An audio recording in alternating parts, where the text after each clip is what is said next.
So 2024 is the year of the dragon, and as an homage to that, I wanted to see if I could design something that looks similar to what a Chinese New Year's dragon does. And I went onto Pinterest to see if I could find some reference images for that. And I found 3 that I really liked. They were beautiful and I wanted to incorporate that into my own design.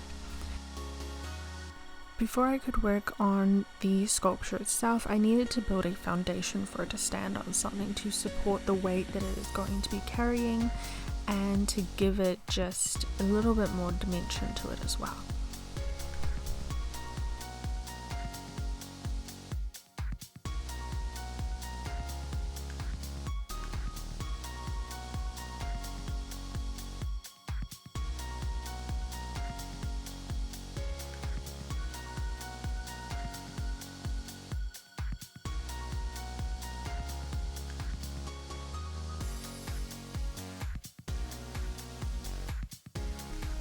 Once I've finished with the rock base, I am now moving on to the dragon's skeleton itself, just giving me a bit of an idea of the size and the shape I'm going for.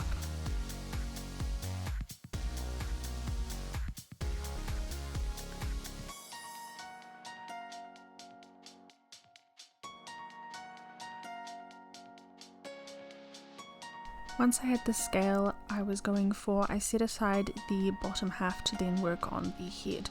I needed to bulk it out a bit more to fit the size I was going for, and once I had done so, I started to carve it out to fine and smooth out the lines.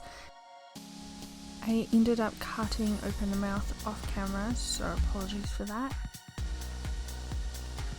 I'm going for an open mouth, very angry type of look on the face, which means I need a lot of bump and ridges along the front of the nose to give it that angry with all these little wrinkles appeal, just lots of little details going into this.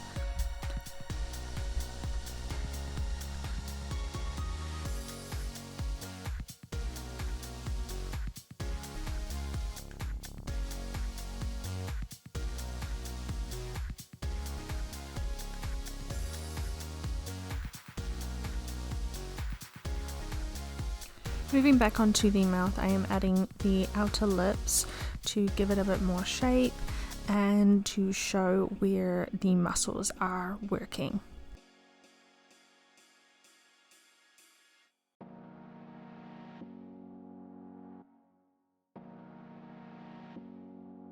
Here I am working on the horns, and I am using the same pieces of metal that I did for the body. And once I decided the shape and look for them, I decided to add a little bit of extra dimension to them by wrapping around this thin piece of clay, just to draw your attention to them once I have all of the details put on the head. Taking a break from doing the details on the head, I wanted to start on the body, because once I got too much detail onto the head, it would be impossible for me to put it onto the body without ruining all of the detail, and I did not want to do that. So I'm building up the main bulk of the structure here. As I was building up the bulking of the base, I realized that I didn't actually use enough tinfoil to make it thick enough, so that once I started adding the clay, I ended up going through a lot of these massive blocks of clay, which was a big mistake on my part. Now that the base was all done, I am moving on to the underbelly scales, which I had to each and individually cut out every single one of them, which took me a very long time.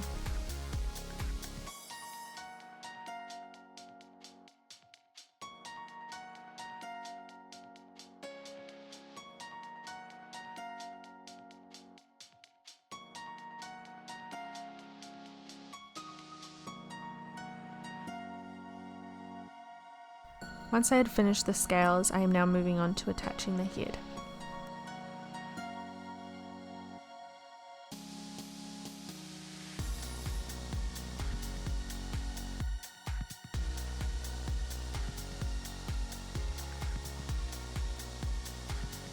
Once the head is attached and I'm sure it's not going to fall off, I start adding on some of the main pieces, because the amount that I made of these, I did not want to do them all in one go. It was just boring, to be honest.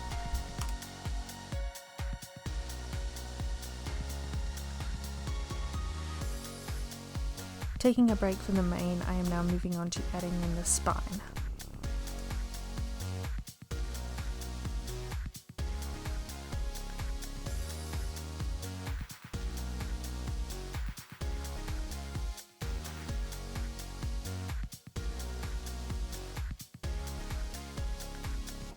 The teeth were a bit difficult because I wasn't too sure what style I was looking for, so I ended up just making a ton of different teeth, baking them in the oven and just starting stabbing them into the mouth.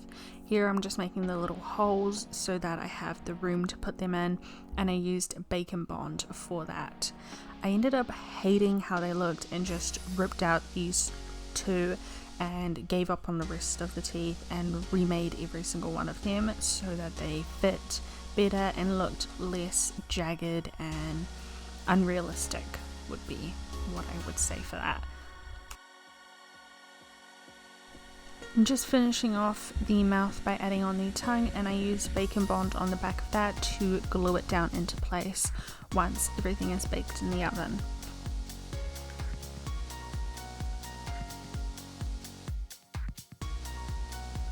Adding on some of these smaller hairs around the face to shape it, and then I'm using this tool here that I made out of clay and poked a bunch of holes into it to add the texture of small scales around the face, and repeating that process for the nose as well to add texture.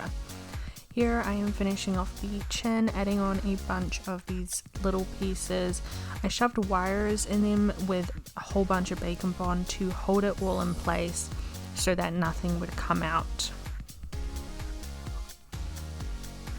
I am continuing on with the body and building a bunch of scales, which I used a little cutter that I shaped into what I wanted the scales to look like, and then would cut out a whole bunch of these little pieces. This took quite a while to do, but I loved the scale look and it was definitely worth it to make each and every single one of them. To keep the scales in place, I use Bacon Bond for that as well.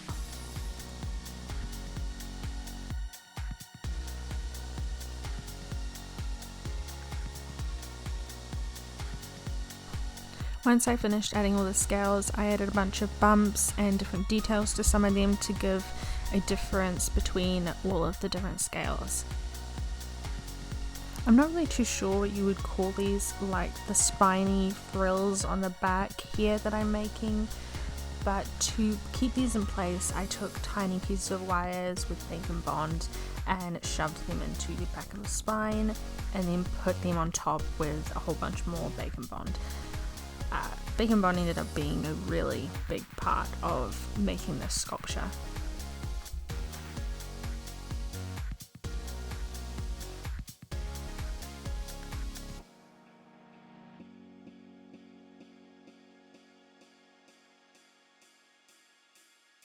Once I finish adding on the final spine pieces here to the tail, I'm now just going to finish off some of the final details to the face and the mane.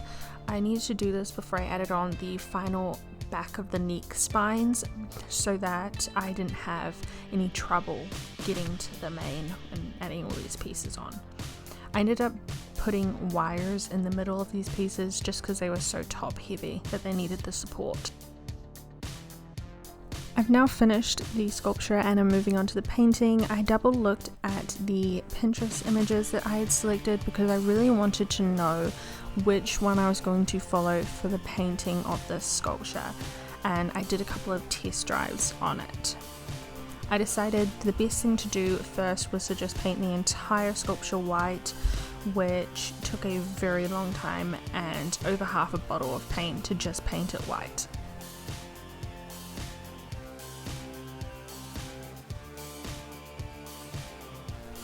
Before I finished any more painting of the dragon, I wanted to make sure that I finished the rock so that I wasn't worrying about getting any paint onto the scales that I had finished.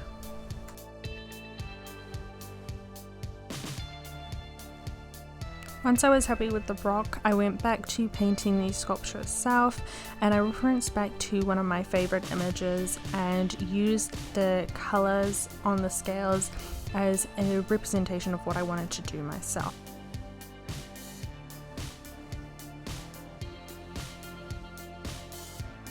I did change out the color palette from my reference image to fit more in with my own personal style.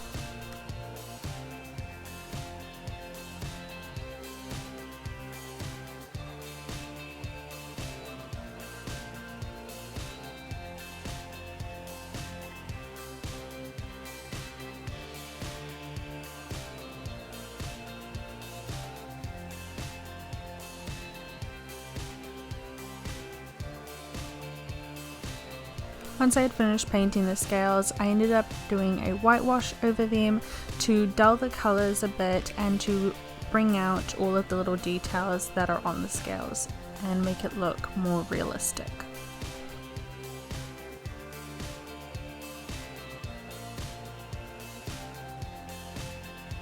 Moving on to the face, I started with the mouth.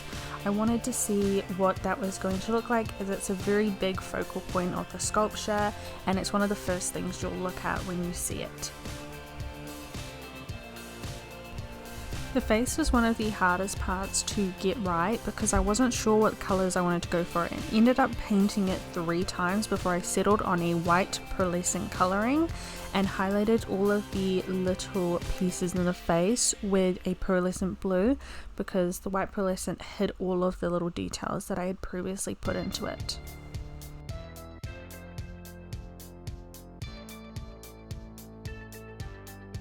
I repainted the eyes several times and ended up on this faint blue that was mattified so that it would stand out against all of the shiny pearlescent in the face. A lot of painting this sculpture was just a guessing game to me, and I ended up having to figure it out as I went along. I had no idea what I was doing with the colorings, and I just did not know which ones would fit best.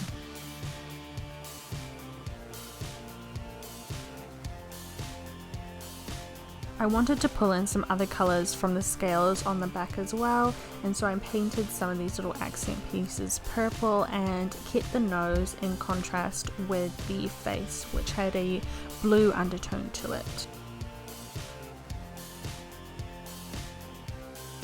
I wanted the horns on the back of the head to stand out against the mane, so I painted them a bright gold colour.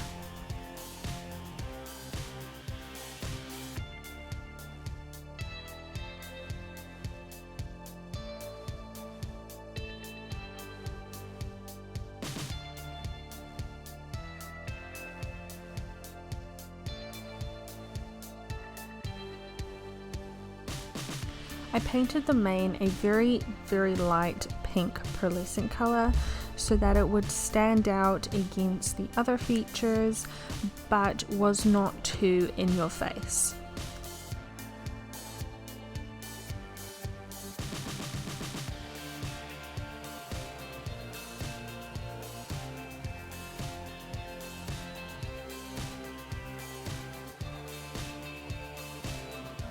I continued the pearlescent onto the underbelly, and I added on the white so that I could have a little bit of dimension between each scale.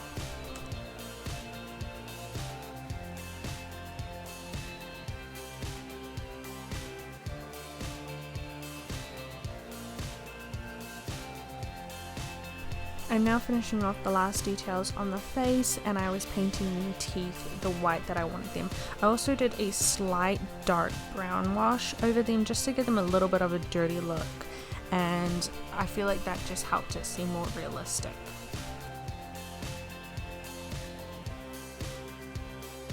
The nostrils, I painted a very similar colour to the eyes, a light matte blue, which I continued onto the lips around the mouth to accentuate them different from the pearlescent that is all over the face.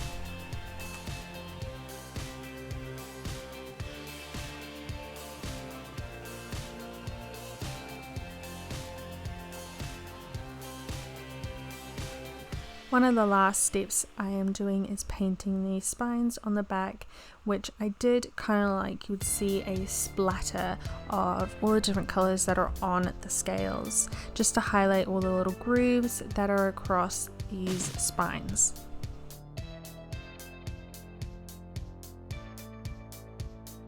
Once I had a look at the mane, I realized that there was just a little bit of something missing, so I took a darker pearlescent color of pink and added that to just a few of the little mane pieces to differentiate them from each other. Now I'm moving on to painting the horns with those little pieces of clay that I wrapped around them from earlier, and I painted in the same purple that is on the nose. One of the final steps was to take the whiskers from this that were just metal pieces and super gluing them onto the face, which I also painted the same purple. Finally finished with the painting, I am now moving on to the resin, and I am just super gluing the sculpture down to its base. This is the part where I'm making it look like it's coming out of the ocean, as it is meant to be a serpent-like dragon. I was going to do legs, but after an hour and a half of attempting to make them, I gave up and just left it as it is. Once I had finished the resin base, I realized that I needed something more to sculpture. There was just something missing. So I decided to take some more little rocks to make it truly look like it was coming out of the water, surrounded by a little cliffside. I was not able to finish filming the rest of the resin, as working with epoxy resin is very hard and I haven't done it before, and if I messed it up, I would ruin the entire sculpture. We are coming to the end of the video, and I just wanted to say thank you so much for watching. I spent hundreds of hours on this art piece and it took me over 5 months to finish, and I am just so happy with the end result, and I'm grateful to be able to share it with you all.